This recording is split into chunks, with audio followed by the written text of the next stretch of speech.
How are we doing, everybody? Welcome to another episode of Getting Jiggly With It. I'm Mo, and today we're opening up the first of 3 unboxings. So there'll be 3 separate unboxing videos for you for the 5 Realms. So for those who don't know, 5 Realms is a world universe created by Final Frontier Games.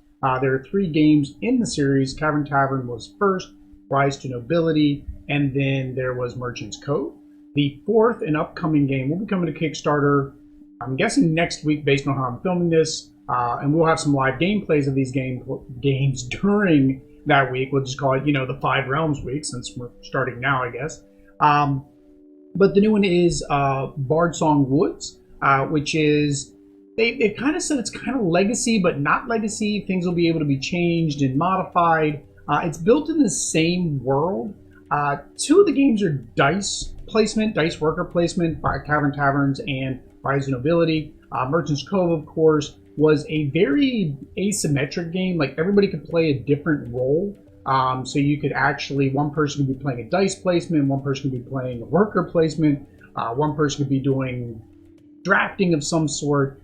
So it's very different. So I'm really interested to see what the new game in this franchise, this world, is going to entail. With that said, let's go ahead and get into the first game, of course.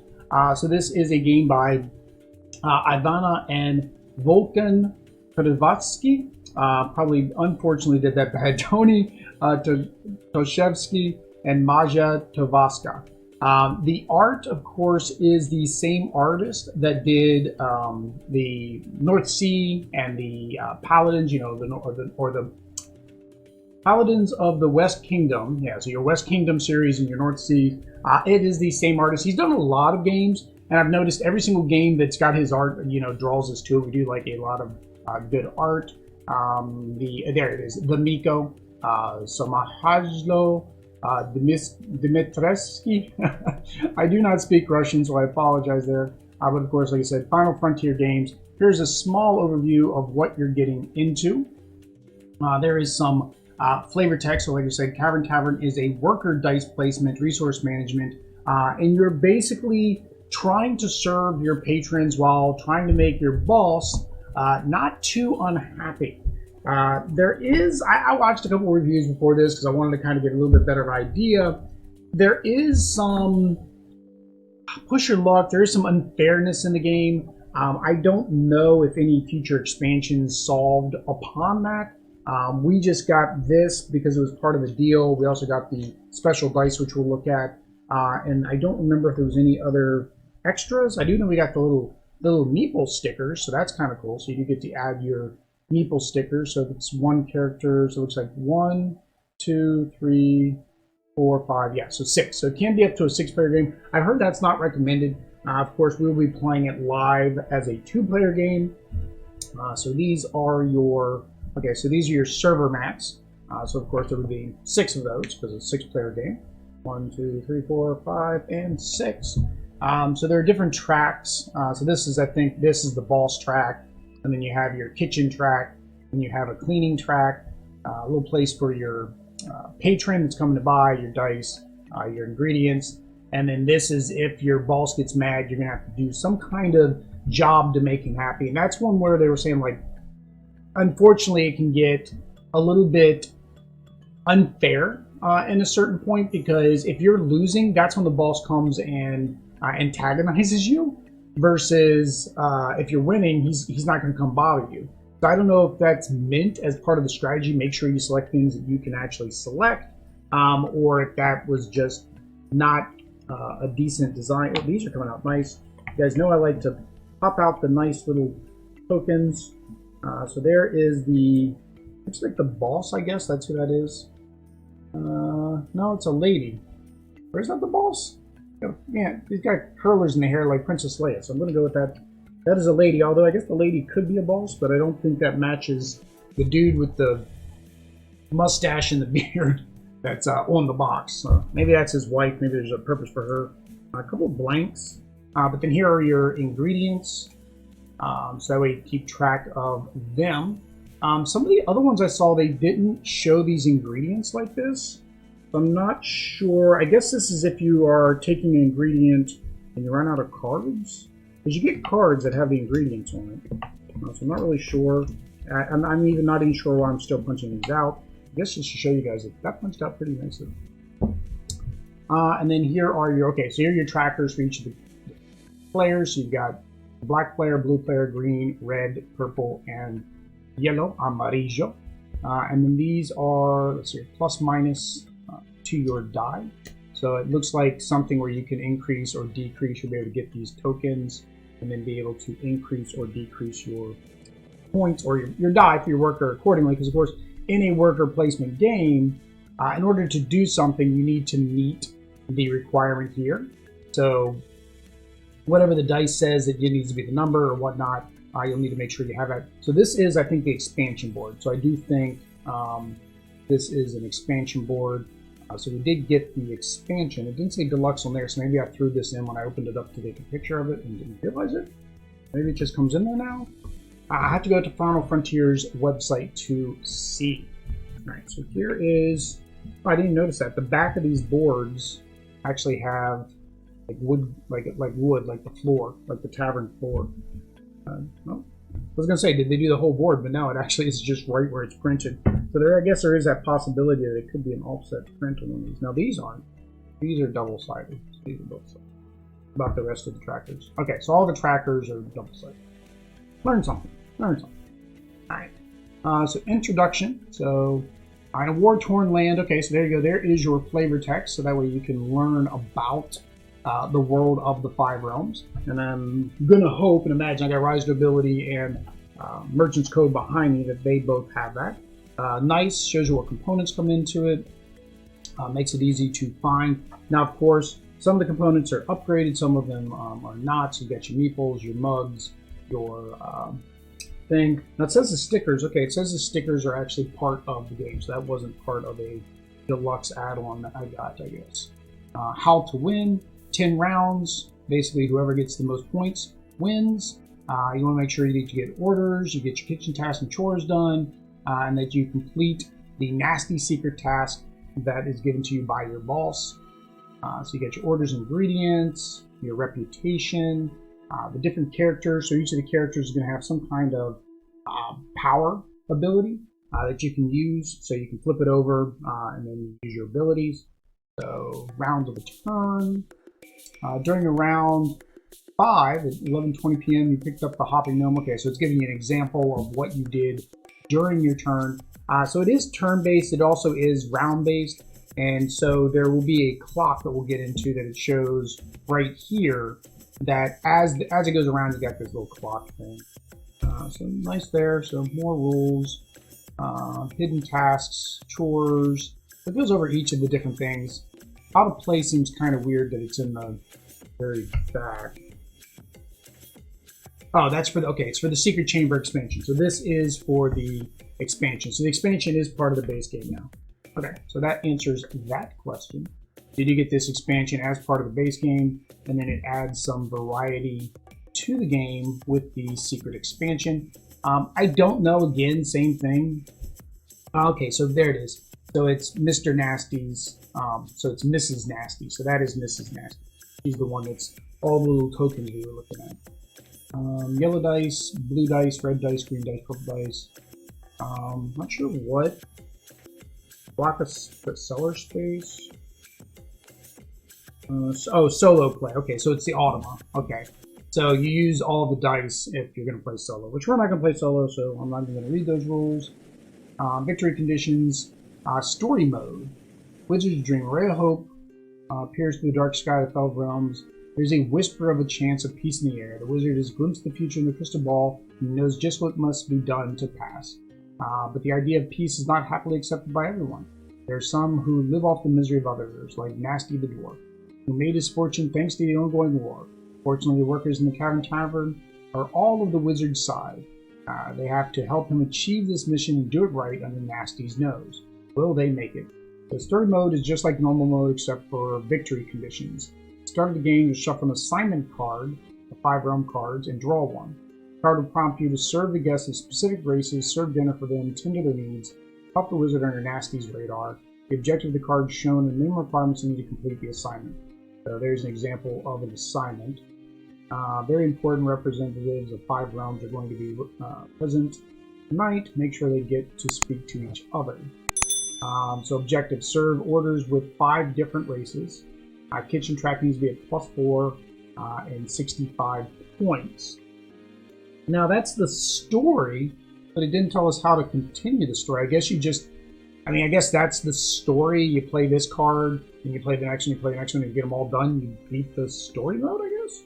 But there we go. There are the people that made the game, and that's a back of a book. Want to learn more behind? Go to their website. All right. So here is the game board. So I'm going to have to move things around a little bit. And now this box is tight. I noticed that when like I said, I go through the boxes when they come in now just to make sure that everything is there, nothing's messed up, so, because we want to get a replacement before we do the unboxing. And that's a very tight fit for this board. So here is the game board of the tavern.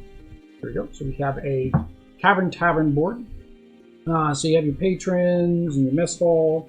Here are your ingredients. Down here are, let's see here, looks like, okay, so kitchen, because it's got the little fork. And then these are the chores, because it's got the little broom. And then the wizard's workshop. Looks like, okay, that's Nasty. Here's Nasty's room and Nasty's office.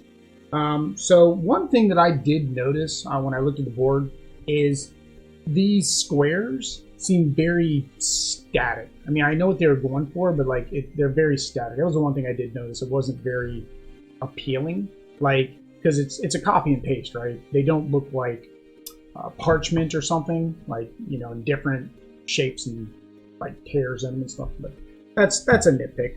It does look good. It's got the beautiful art on it as well. Well, let's go through the rest of the stuff. So here is the turn. So you have basically just turn that around, and you based on the rounds, because if you don't complete, as you try to complete the orders, you'll get less points based on the time. So that is, it works, it serves its purpose. So here are the base game dice. So we'll look at these and then we'll compare them to the Deluxe Dice. So the Deluxe Dice were free, well, I can't say they were free. They were part of the deal when I bought this on the website, on the Final Frontier website. You get 4 of each color, just standard dice. White pips on those. And you get the 1 extra die. So basically, whoever's in last place gets the advantage of having an extra die. So that's the regular. And then the Deluxe Edition, or the Deluxe Upgrade. I don't know when it was on Kickstarter. Maybe they sent out 2 different ones. But the Deluxe Upgrade are these dice, which, I like the look of them. And see, they've got the more runic type numbers on them, which maybe could be hard for some people to read. They do have a lot of filigree on them, which could make them hard to read as well. I like these. These are neat would be cool to play with probably in this. I'm thinking for the live stream we might have to go with the regular dice. Like these wouldn't be very easy for you guys to see, I don't think.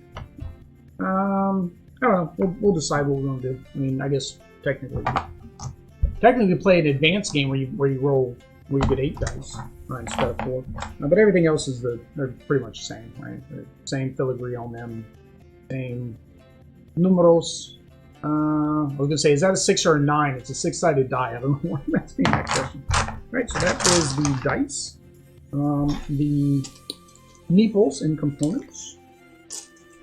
So, everything comes out.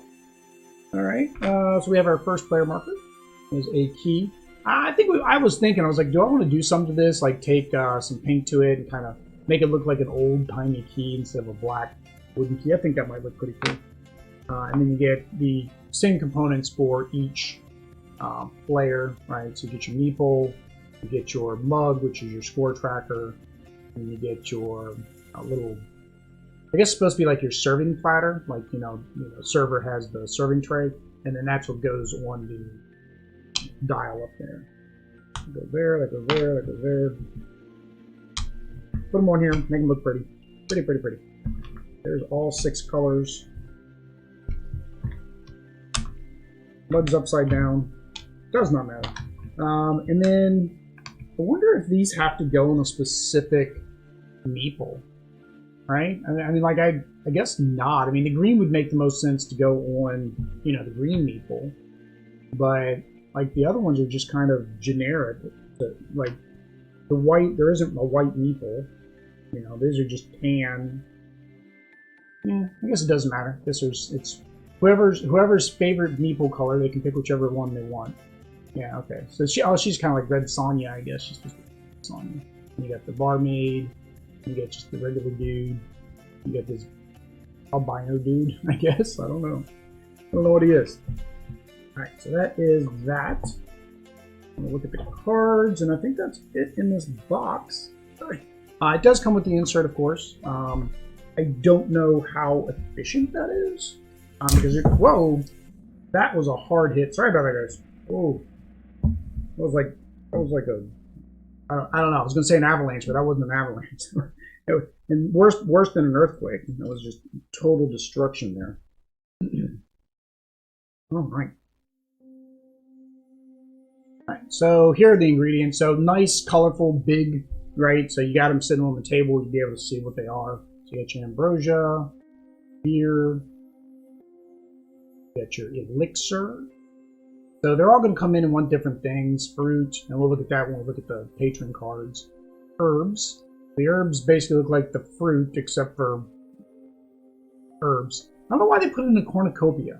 That doesn't make sense. You wouldn't have herbs in a cornucopia. I guess it's the easiest way to show it. I mean, you could show it in like some kind of vial, I guess, instead of that, right? You know, think of like you got herbs in like some kind of jar, you know, and you pick out what you need. Liqueur.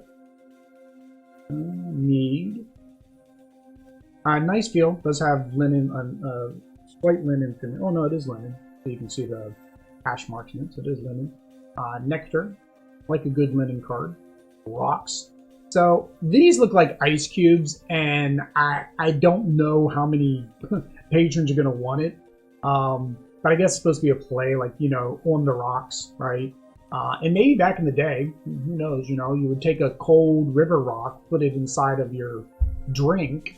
Maybe that's where the term "on the rocks" came from. Spirits, so just generic spirits. Syrup for your pancakes. Some wine in a wine barrel. So magic potion, I think, counts as anything. I think this is wild. Normally when you do the rainbow color, that's like a wild. And then, I don't know what these are. These are different. They got a different background on them.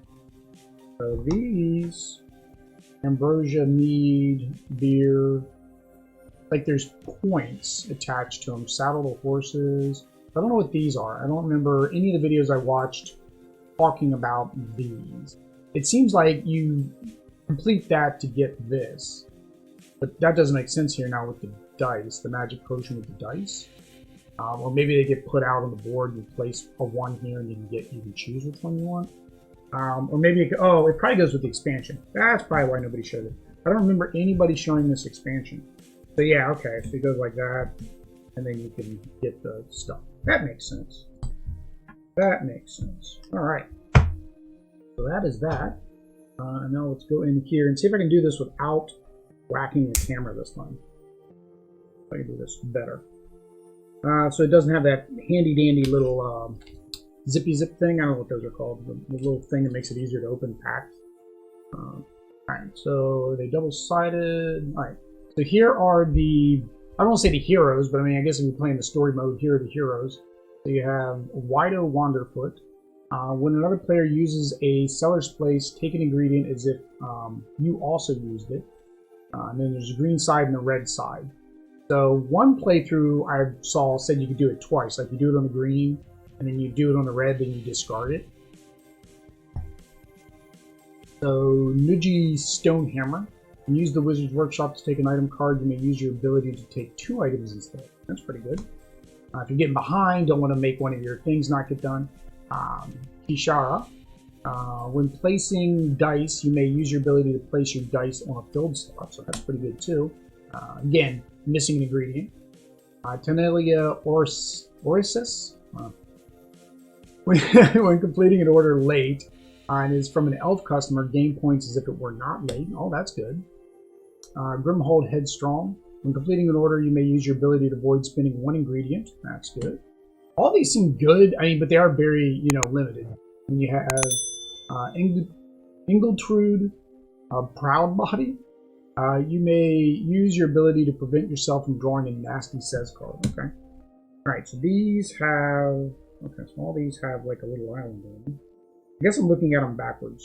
That's fine. Okay, so these are for the story mode. Okay.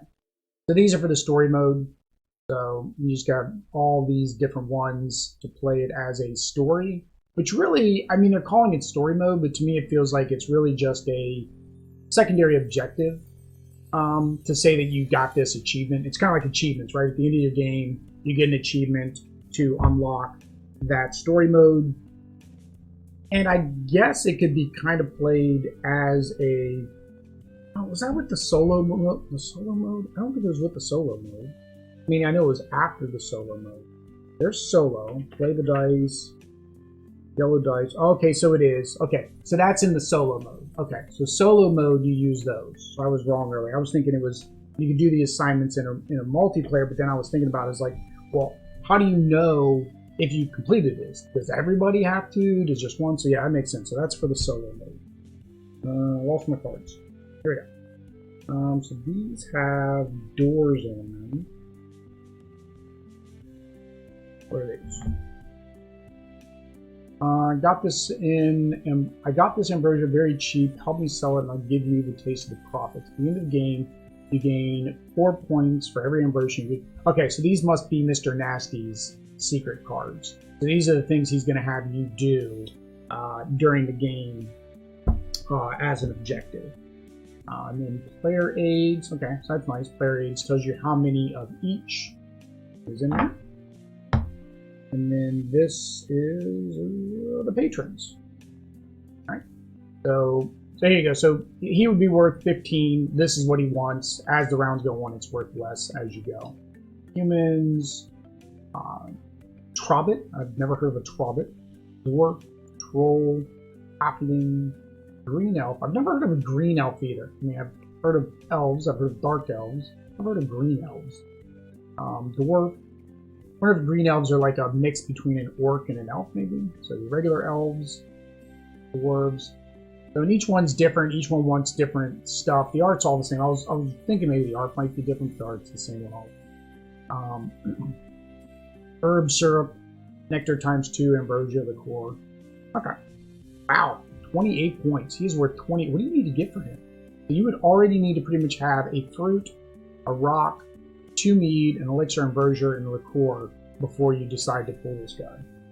That could be difficult. That could be difficult. And this is, I think, just the rest of the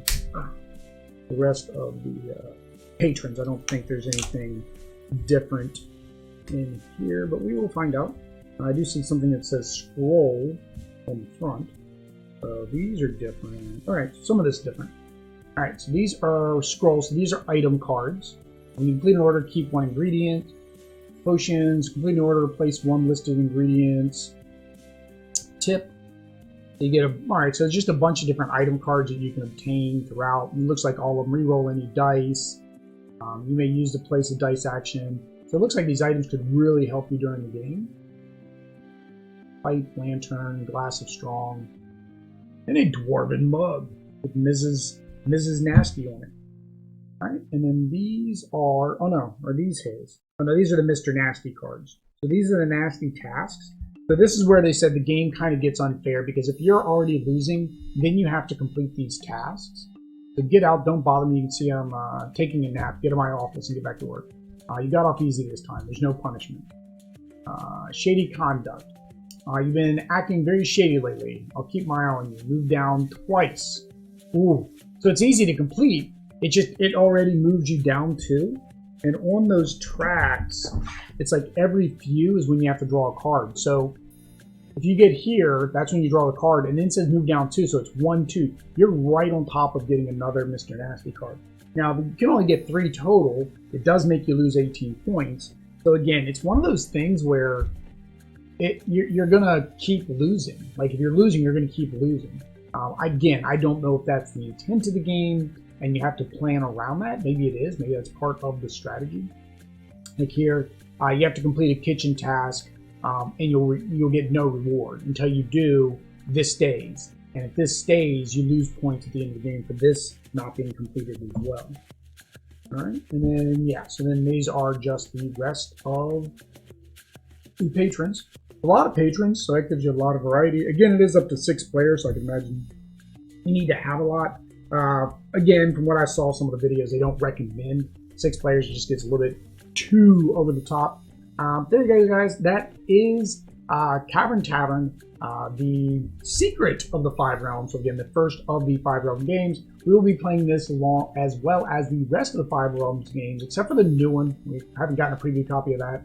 But we'll be playing the other games next week, so make sure you hit that like and subscribe button, bell notification, click the reminder on the scheduled live playthrough. Until next time, guys. Peace.